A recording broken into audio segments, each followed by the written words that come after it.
Hello, my name is Wildstag, and thank you for tuning in to another used book rant.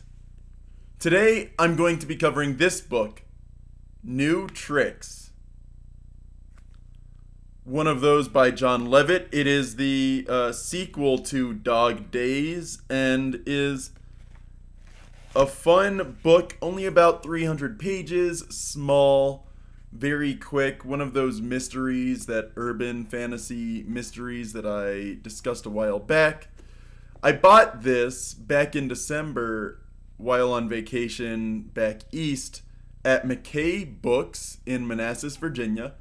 This copy was only $4.40.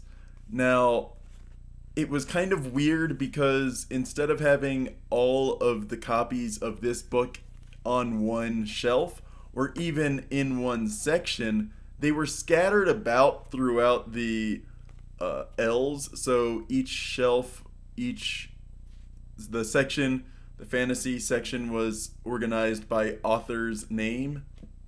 In this case, Levitt. But they were scattered around the L's, and it was this book, Dog Days, and the two sequels to this book as well. So the series is a 4-part series.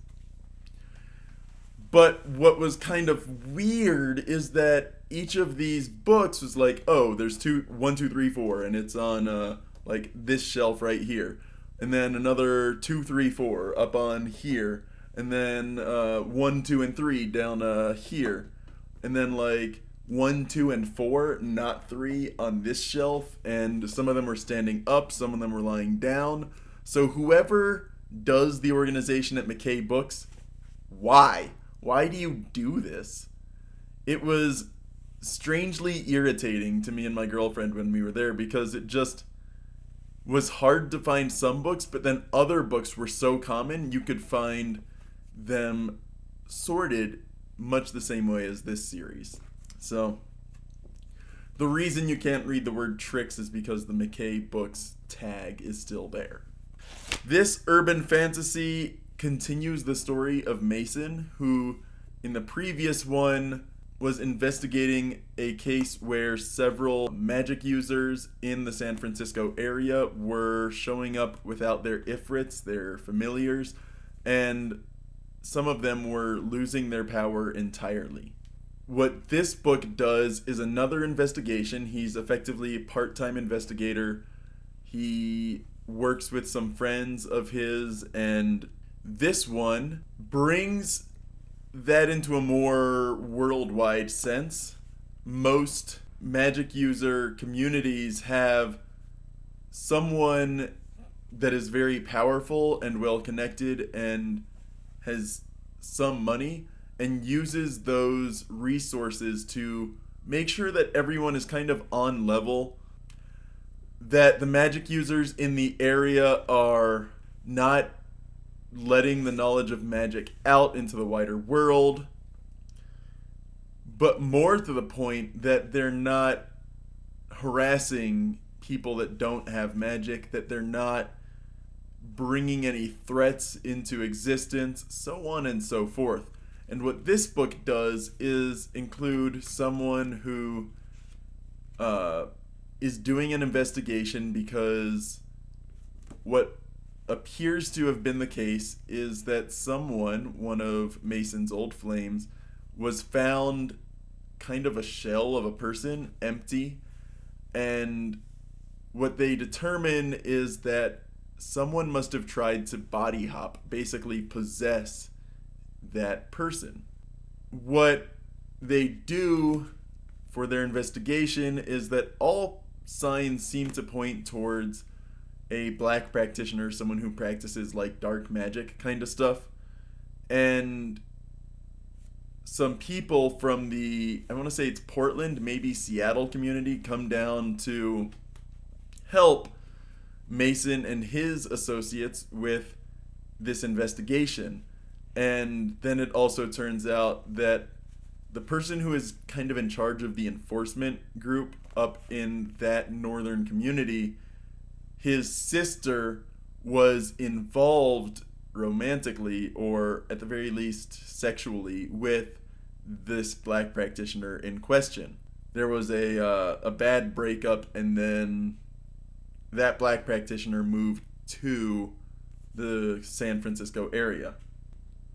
This book involves these two new characters, this black practitioner they're following, but it also sets up some interesting new plot threads which carry forward into books 3 and 4. Mostly that being the study of what an Ifrit, or these familiars, actually are and how do people get them. And it introduces a new class of research, I guess, which is that certain monsters exist that are effectively analogs that people that don't learn how to harness their magic eventually become monsters that are named throughout history, and not all of these humans turned monsters necessarily embody all of that. So someone who may seem vampiric because their magic didn't develop properly, didn't flow outwards enough, they kind of developed magical powers, and so this one may not be able to be out in daylight, and it might seem kind of seductive in its words and then be called a vampire without necessarily having all of the qualities of the traditional vampire. Turning into a wolf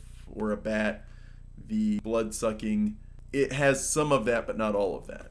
So some of those characters interact with Mason because they've been there all along, effectively hiding within the homeless community of the San Francisco area, and they are working to some degree with people looking to fabricate an Ifrit.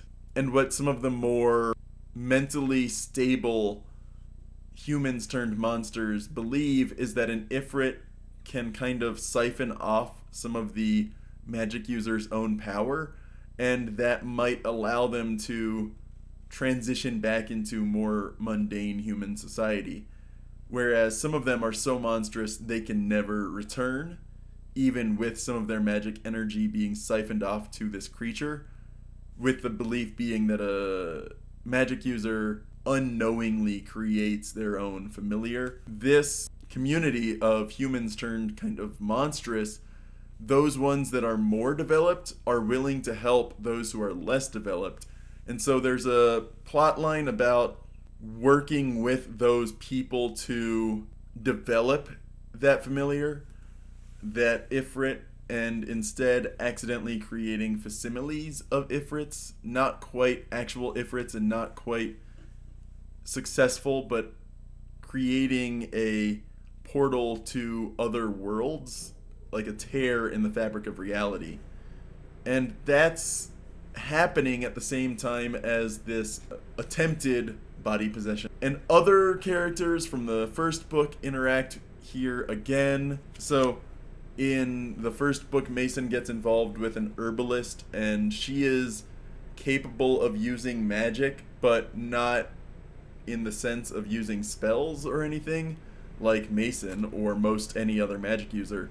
She is a practitioner, but only able to bring magical effects out of plants that are rather mundane. So her poultices and potions are actually useful in ways that most people can't produce with their own magic. And so that character is dating someone else who is very learned, and Mason interacts with him. Mason interacts with her because he does end up getting hurt at one point in the story.